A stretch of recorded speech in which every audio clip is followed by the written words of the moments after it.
Hello everyone, Natalie Rezegi here.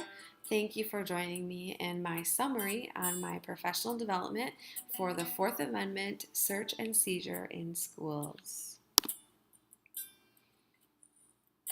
And as any good practice, I would start the professional development with a welcome, talking about good things, getting a chance to have some conversation, meet and greet, also reviewing a social contract, how we should respect each other with our voices, speaking at the appropriate time, and then also giving respectful comments when needed.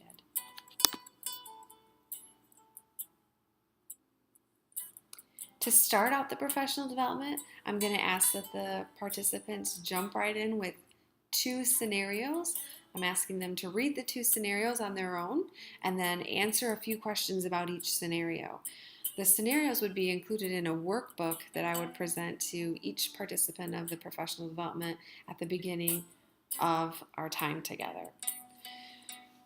The questions basically are asking the staff member what they felt was handled appropriately when it came to the scenarios, and of course the scenarios deal with a search, and then what they felt needed to be improved from the scenarios. I've also asked that each participant write down their answers on a post-it note, and then they get an opportunity to be out of their seat and post them at different locations throughout the space. Once that activity was finished, we'd get a chance to maybe reflect on those different scenarios and then asking each other if there was any disagreement between what different people's responses might have been. Adding another element of media and a nice little connection, I've included a 5-minute video.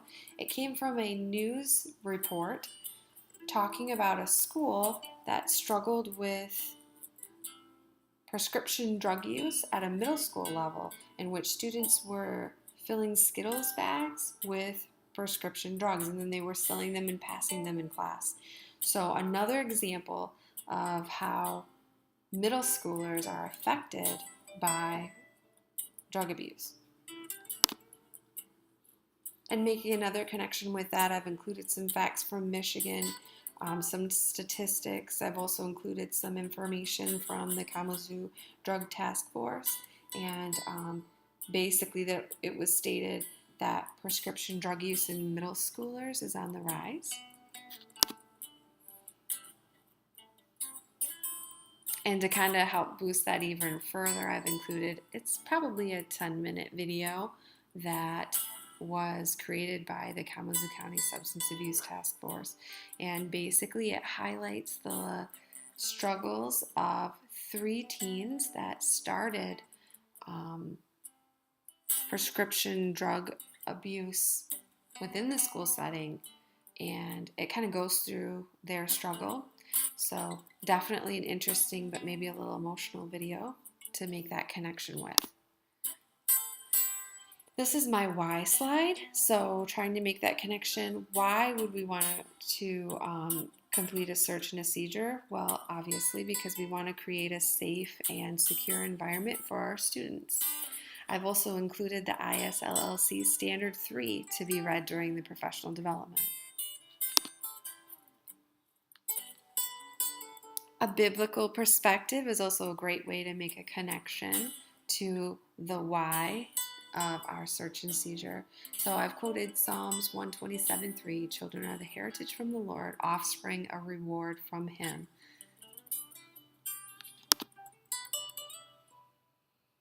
This is basically the objectives for the professional development, asking that the staff member understand the legal requirements and then also know what are the steps they should take if they do feel like a search is necessary.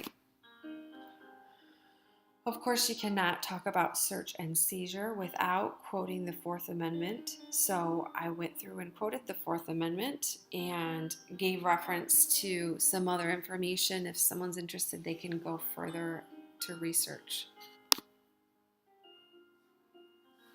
How does this apply to schools? So this is kind of my segue into a group work activity that I'm about to give to the professional development. Asking that they look through the key court cases and identifying the outcome and how that outcome maybe can be applied to the school. For the group work, I would split the group into 3 smaller groups and then ask each group to cover a different court case. Of course, the court cases and all the information about them are included in the workbook that they would receive at the beginning of the professional development. So the group would have time to sit and discuss and read through those cases, and then as a numbered heads assignment or strategy, one person is chosen at random, and then that one person has to stand up and tell the rest of the group their summary or what they discussed in their group time.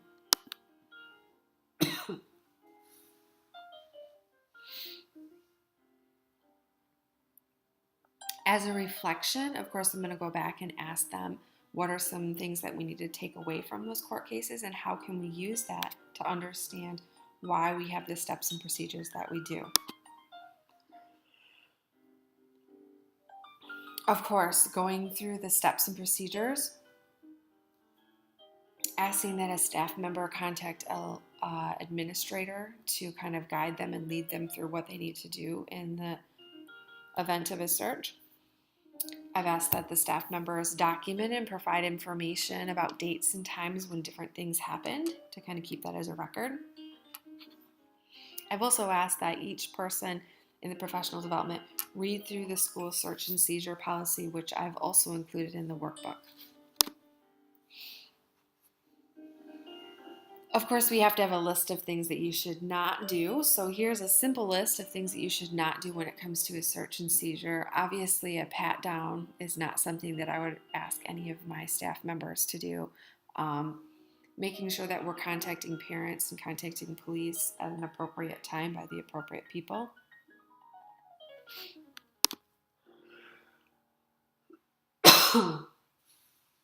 I've included the frequently asked questions. So questions that I thought might come up. Why do I need to know this? I don't have a lot of time. Why do I need to report this immediately? Can a school employee be searched? So all those questions I thought were valid.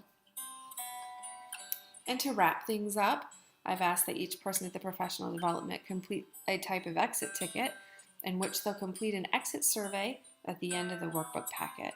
So I followed a 3-2-1 strategy. They're to give me 3 things that they learned from the professional development. They're to give me 2 questions that they might have, and then they're also to tell me 1 thing that could use to be improved in the professional development. And that concludes my presentation. Thank you for joining me.